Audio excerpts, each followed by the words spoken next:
Chapter 5. Now when all the Amorite kings west of the Jordan, and all the Canaanite kings along the coast, heard how the Lord had dried up the Jordan before the Israelites until they had crossed over, their hearts melted in fear, and they no longer had the courage to face the Israelites. At that time the Lord said to Joshua, "Make flint knives and circumcise the Israelites again." So Joshua made flint knives and circumcised the Israelites at Gibeath-Haaraloth. Now this is why he did so. All those who came out of Egypt, all the men of military age, died in the wilderness on the way after leaving Egypt. All the people that came out had been circumcised, but all the people born in the wilderness during the journey from Egypt had not. The Israelites had moved about in the wilderness 40 years, until all the men who were of military age when they left Egypt had died, since they had not obeyed the Lord. For the Lord had sworn to them that they would not see the land he had solemnly promised their ancestors to give us, a land flowing with milk and honey. So he raised up their sons in their place, and these were the ones Joshua circumcised. They were still uncircumcised, because they had not been circumcised on the way. And after the whole nation had been circumcised, they remained where they were in camp until they were healed. Then the Lord said to Joshua, "Today I have rolled away the reproach of Egypt from you." So the place has been called Gilgal to this day. On the evening of the 14th day of the month, while camped at Gilgal on the plains of Jericho, the Israelites celebrated the Passover. The day after the Passover, that very day, they ate some of the produce of the land, unleavened bread and roasted grain. The manna stopped the day after they ate this food from the land. There was no longer any manna for the Israelites, but that year they ate the produce of Canaan. Now when Joshua was near Jericho, he looked up and saw a man standing in front of him with a drawn sword in his hand. Joshua went up to him and asked, "Are you for us or for our enemies?" "Neither," he replied. "but as commander of the army of the Lord, I have now come." Then Joshua fell face down to the ground in reverence and asked him, "What message does my Lord have for his servant?" The commander of the Lord's army replied, "Take off your sandals, for the place where you are standing is holy." And Joshua did so. Chapter 6. Now the gates of Jericho were securely barred because of the Israelites. No one went out, and no one came in. Then the Lord said to Joshua, "See, I have delivered Jericho into your hands, along with its king and its fighting men. March around the city once with all the armed men. Do this for 6 days. Have 7 priests carry trumpets of ram's horns in front of the ark. On the 7th day, march around the city 7 times, with the priests blowing the trumpets. When you hear them sound a long blast on the trumpets, have the whole army give a loud shout. Then the wall of the city will collapse, and the army will go up, everyone straight in." So Joshua son of Nun called the priests and said to them, "Take up the ark of the covenant of the Lord and have 7 priests carry trumpets in front of it." And he ordered the army, "Advance! March around the city with an armed guard going ahead of the ark of the Lord." When Joshua had spoken to the people, the 7 priests carrying the 7 trumpets before the Lord went forward, blowing their trumpets, and the ark of the Lord's covenant followed them. The armed guard marched ahead of the priests who blew the trumpets, and the rear guard followed the ark. All this time the trumpets were sounding. But Joshua had commanded the army, "Do not give a war cry, do not raise your voices, do not say a word until the day I tell you to shout. Then shout!" So we had the ark of the Lord carried around the city, circling it once. Then the army returned to camp and spent the night there. Joshua got up early the next morning, and the priests took up the ark of the Lord. The 7 priests carrying the 7 trumpets went forward, marching before the ark of the Lord and blowing the trumpets. The armed men went ahead of them, and the rear guard followed the ark of the Lord, while the trumpets kept sounding. So on the 2nd day they marched around the city once and returned to the camp. They did this for 6 days. On the 7th day they got up at daybreak and marched around the city 7 times in the same manner, except that on that day they circled the city 7 times. The 7th time around, when the priests sounded the trumpet blast, Joshua commanded the army, "Shout! For the Lord has given you the city. The city and all that is in it are to be devoted to the Lord. Only Rahab the prostitute and all who are with her in her house shall be spared, because she hid the spies we sent. But keep away from the devoted things, so that you will not bring about your own destruction by taking any of them. Otherwise, you will make the camp of Israel liable to destruction and bring trouble on it. All the silver and gold and the articles of bronze and iron are sacred to the Lord and must go into his treasury.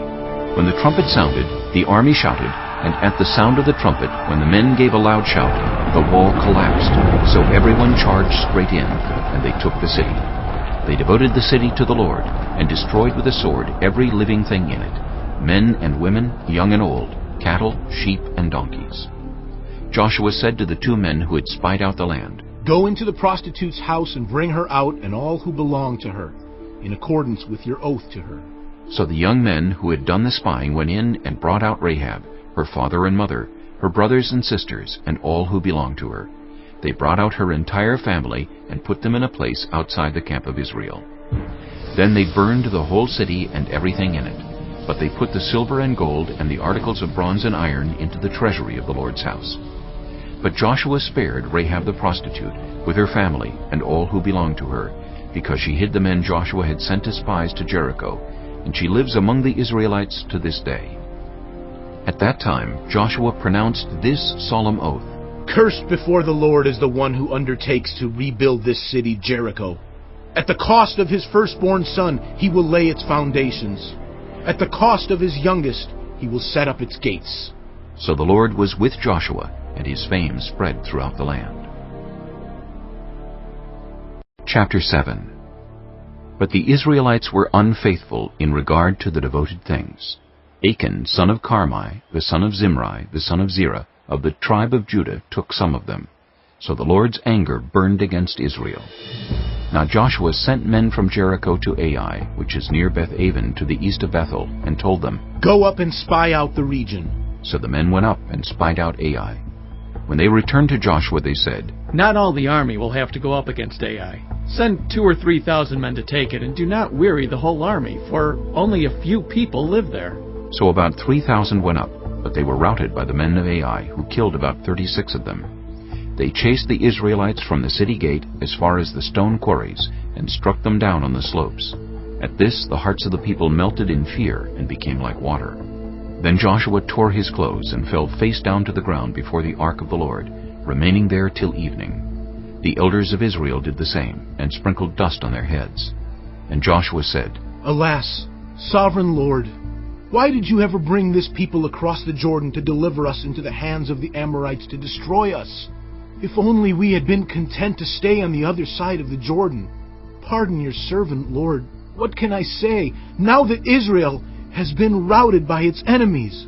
The Canaanites and the other people of the country will hear about this, and they will surround us and wipe out our name from the earth. What then will you do for your own great name? The Lord said to Joshua, Stand up. What are you doing down on your face? Israel has sinned. They have violated my covenant, which I commanded them to keep.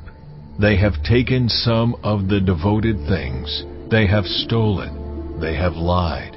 They have put them with their own possessions. That is why the Israelites cannot stand against their enemies. They turn their backs and run because they have been made liable to destruction. I will not be with you anymore, unless you destroy whatever among you is devoted to destruction. Go, consecrate the people. Tell them, consecrate yourselves in preparation for tomorrow. For this is what the Lord, the God of Israel, says. There are devoted things among you, Israel. You cannot stand against your enemies until you remove them. In the morning, present yourselves tribe by tribe. The tribe the Lord chooses shall come forward, clan by clan. The clan the Lord chooses shall come forward, family by family. And the family the Lord chooses shall come forward, man by man. Whoever is caught with the devoted things shall be destroyed by fire, along with all that belongs to him. He has violated the covenant of the Lord and has done an outrageous thing in Israel. Early the next morning, Joshua had Israel come forward by tribes, and Judah was chosen.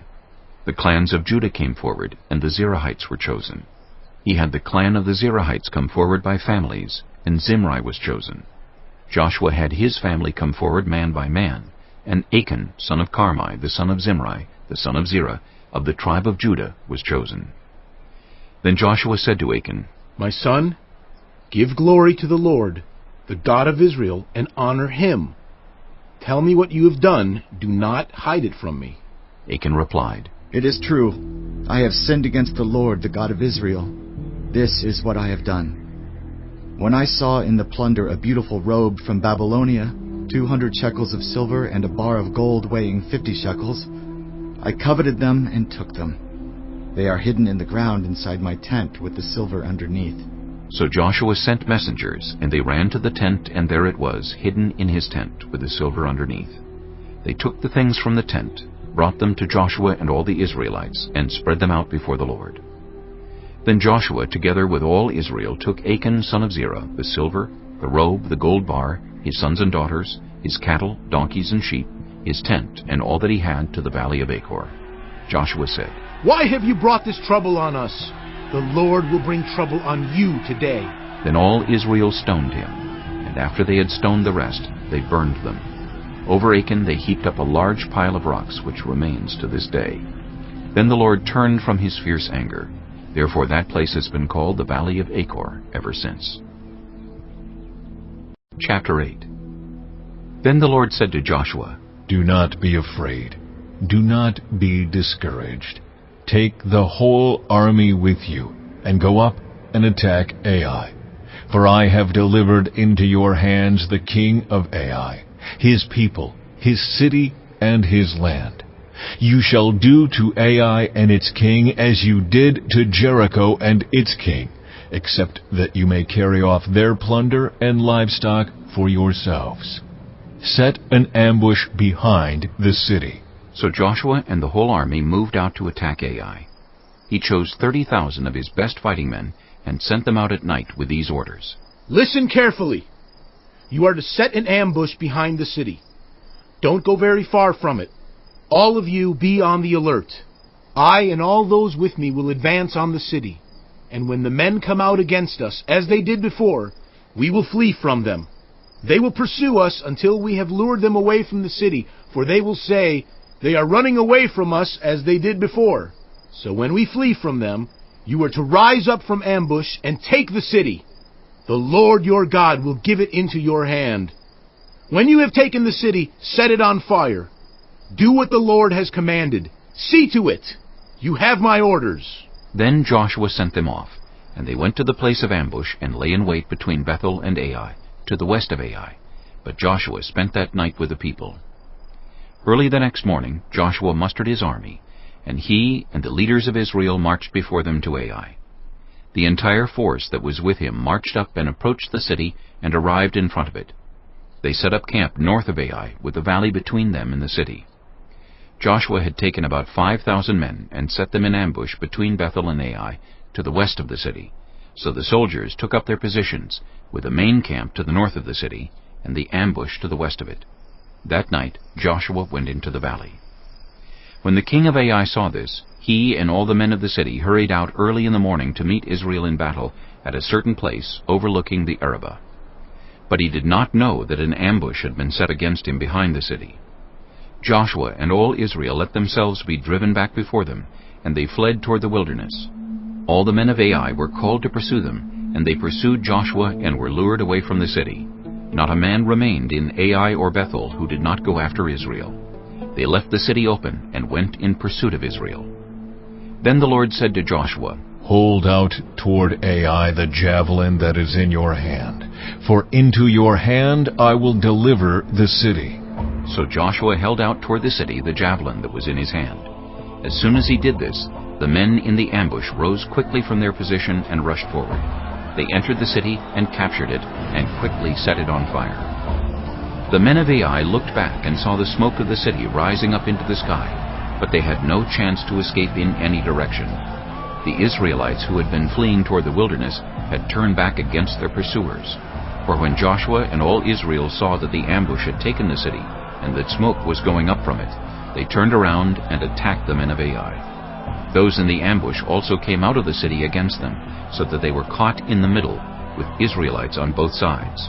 Israel cut them down, leaving them neither survivors nor fugitives. But they took the king of Ai alive and brought him to Joshua. When Israel had finished killing all the men of Ai in the fields and in the wilderness where they had chased them, and when every one of them had been put to the sword, all the Israelites returned to Ai and killed those who were in it. 12,000 men and women fell that day, all the people of Ai. For Joshua did not draw back the hand that held out his javelin until he had destroyed all who lived in Ai. But Israel did carry off for themselves the livestock and plunder of this city, as the Lord had instructed Joshua. So Joshua burned Ai and made it a permanent heap of ruins, a desolate place to this day.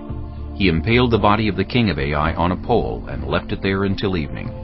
At sunset, Joshua ordered them to take the body from the pole and throw it down at the entrance of the city gate. And they raised a large pile of rocks over it, which remains to this day. Then Joshua built on Mount Ebal an altar to the Lord, the God of Israel, as Moses, the servant of the Lord, had commanded the Israelites.